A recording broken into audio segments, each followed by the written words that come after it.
Ер нь би ойлгохдоо энэ хавар засгийн газраас аливаа зүйлийн үн тариф нэмэхгүй, татвар нэмэхгүй гэдэг ийм шийдвэр гаргасан гэж ойлгосон.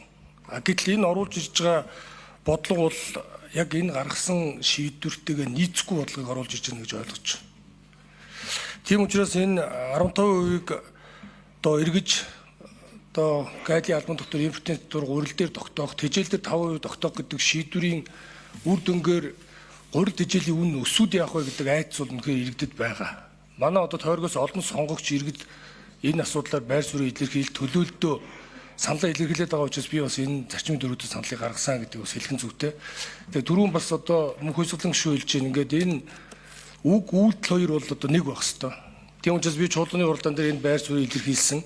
Тэгээ тэр үүднээс энэ дээр бол энийг одоо үйлдэл хийж энийгээ сан тураалъя гэсэн саналтай байгаа. Тэгээ саналаа яаж өгөх нь мэдээж байнгын орны гишүүдийн одоо бүрийн эрхийн асуудал. Ер нь бол одоогийн үг хожимын гэрч гэдэг үг байдаг.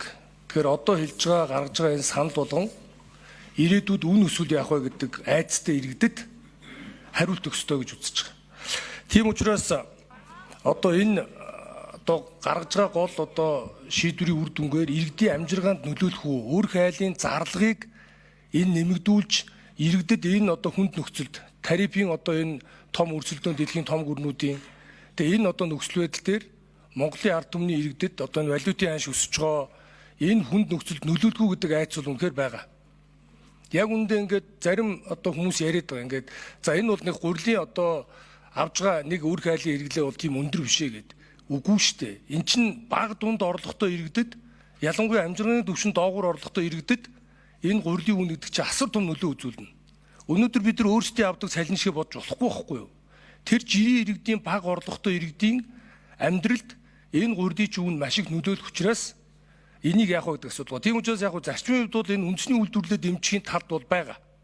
Энэ бол 100%. Энэ бол зөв үндэсний аюулгүй байдал.